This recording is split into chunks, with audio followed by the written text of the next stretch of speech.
You are Locked On Falcons Postcast, part of Locked On Sports Atlanta, your team every day.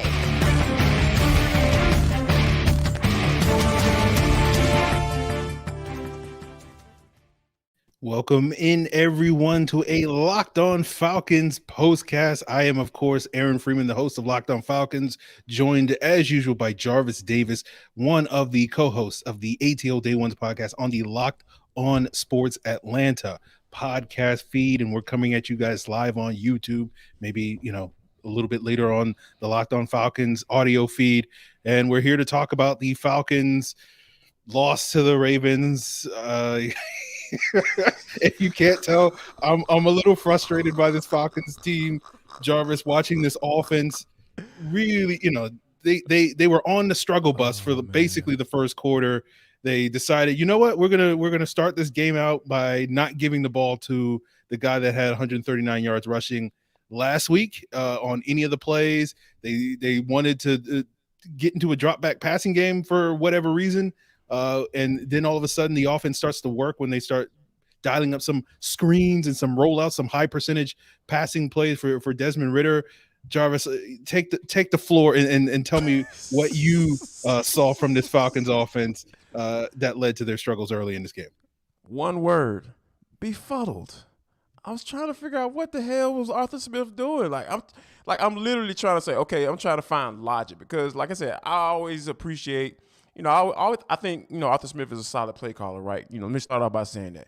But when he started his game, I was just weird. You got your little toss, cross toss sweep to like Olamide Zaccheaus. You go for 8 yards and then you get nothing after that. And I was just like, I don't understand what the logic is, right? Because most of the times Arthur Smith has a nice script to start off games, right? You get into a nice little rhythm and everything like that, but he just didn't do that this game. And when you think about, like, you talking about the 17 for 139 last week by Tyler Algier, you start to think like, okay, I understand what Cordell Patterson was last year for this team, and I think it's safe to say that Tyler Algier is the best running back on this team because, when you think about just running those little stretch runs that the Falcons like to run, a lot of times Cordell Patterson tries to get to the edge a little bit too quickly, and you can kind of tell with the defense like the Baltimore Ravens who like to flow to the football, like that's what they do. Roquan Smith and Patrick Queen and all those guys, they like to run anyway. So I think that was something that kind of worked out in their favor, and I think that Tyler Algier was the perfect running back for this game because he has a lot of patience and he's not so quick to kind of punch it up inside, but he's looking for that cutback to come downhill, and put those pads on you. So I think that for Arthur to kind of come into this game and kind of give Cordell a little bit more touches than I actually thought he should have had. And not start off the game with your guy, with the dude for this offense going forward. It was just weird, man. Just weird. Yeah. I don't have a problem with him getting the ball to Cordell Patterson sprinkled throughout the game. We saw a screen to Cordero later in the game. I'm like, oh, okay. Like, hey, I missed that from last year's offense. Like, where's that been all year long? But to basically go into this game on the first 6 plays and not call one run play to Tyler Algier is a little surprising to me. And then they finally start giving him the football on that third series at the end of the third quarter. They're able to move the ball, and they wind up with a turnover on downs, trying to throw the ball on a 4th and 5, and that was kind of the story of the game where the Falcons were trying to go for it multiple times in some 4th down situations. They struggled in the red zone, getting points on the board. It was just basically a struggling performance for the offense. You get it. It's a good Ravens defense. The weather conditions weren't great, all that stuff. But ultimately you kind of look at this game and, I think with Arthur Smith and the play calling, some of those play calls on those 4th downs, particularly at the end of the game, Jarvis, with that toss to, Patterson on a 3rd and 1 before they went for that final field goal. You're like, okay, like what is this all about? Yeah, it was a lot of things that are questionable, right? Just as far as for the decision making, as far as who's out on the field, who's getting the rock, but I think overall though, I am I am a little pleased. I am pleased as to what I saw from Ridder, right? Like once he got into the rhythm, once Arthur Smith started to make sense, right? When he started with the rollouts and feeling the pressure and not necessarily anticipating it and stepping up in the pocket and making the throws, and still want to see a little bit more chemistry between he and Olamide Zaccheaus, because he was open on times. He was able to hit him.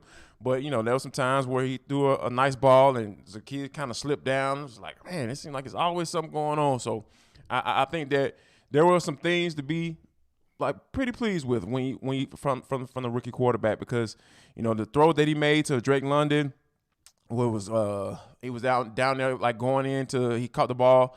They were Ravens were in the zone. And Drake London reached up and snatched that bad boy out of the air, high pointed that bad boy. That's what you want to see, man. You want to see why the Falcons drafted that dude, early on in the draft, why he was the first wide receiver taken off the board. So I think those are some of the things that you should be encouraged by if you're a Falcons fan.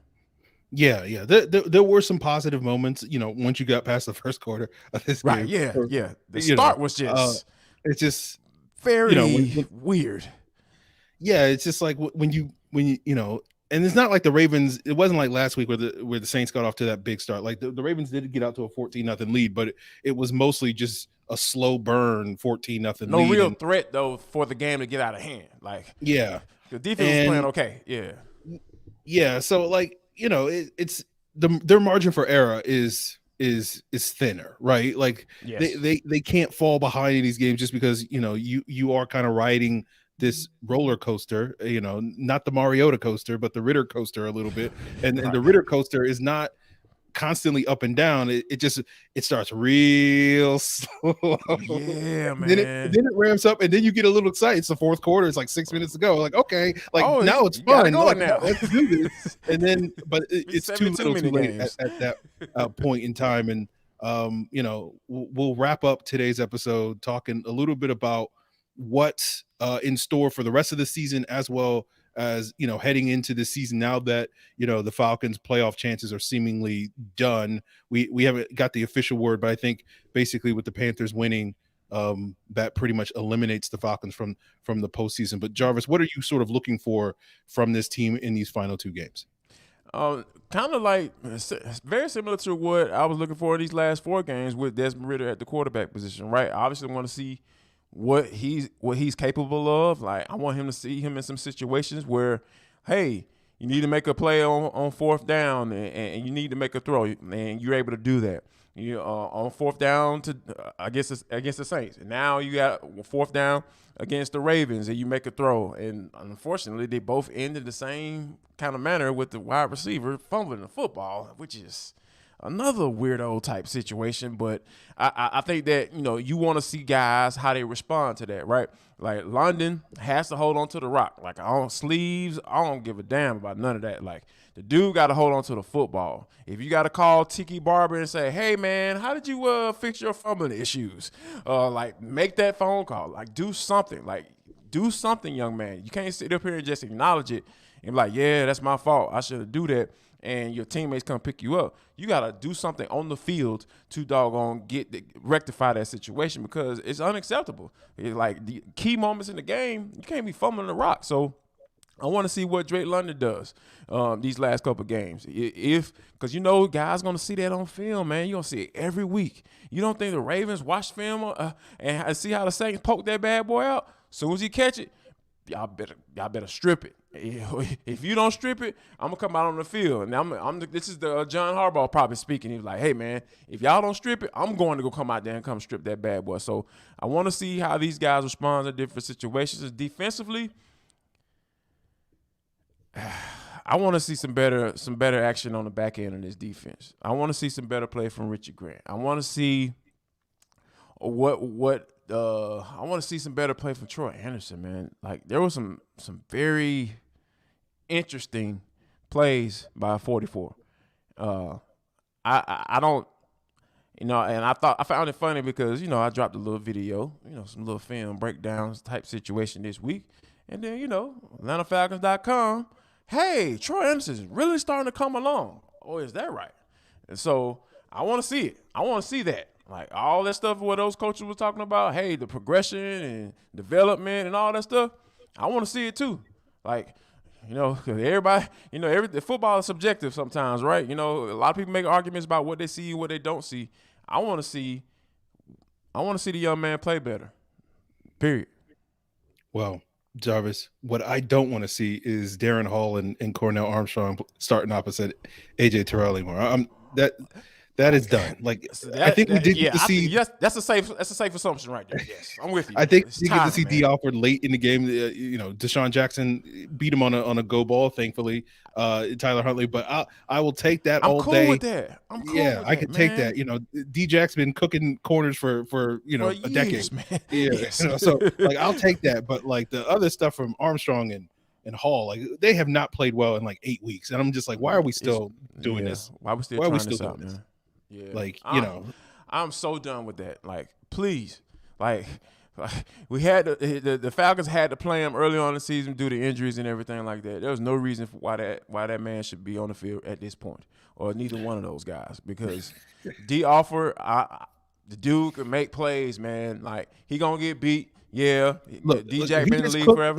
If he gets beat these last, I'll take that. Okay, I'm cool. Then we know he ain't the dude. But we already know Armstrong and Hall ain't the dude. So let's find out if this guy can be the dude. That's all I'm saying. That ain't it. I'm sorry. Yeah, so, guys, we'll see what the Falcons figure out these last couple of games. They haven't done much these last 2 games to give me any optimism for the rest of the season, but I'm like, they're going to be at home. They've been a terrible road team this year. Maybe they'll get something going at home. I hope you guys will be out there, next week against the Cardinals. It's a very winnable game.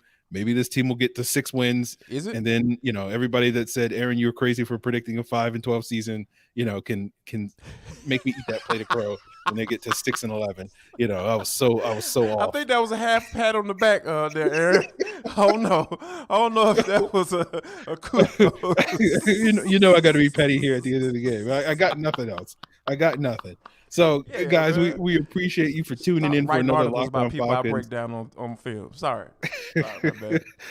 we appreciate you for tuning in for another Locked On Falcons postcast here on Locked On Sports Atlanta. We'll be back next week to break down, of course, that Cardinals game, but all week long we'll be breaking down this Falcons-Ravens game here on Locked On Falcons, also on Locked On Sports Atlanta. Make sure you check out Jarvis and Tanitra on ATL Day Ones. You got Mark Zeno on A to Z, John Chuckery on Hitting Hard, and not only just the Falcons stuff, but we got Hawks stuff to talk about. We got a big Georgia game coming up very shortly. Playoffs. So that's all in store for you guys here on Locked On Sports Atlanta. Make sure you subscribe, all that and more, and hopefully the Falcons will give us something positive to close out 2022. I don't know. We'll see y'all next week.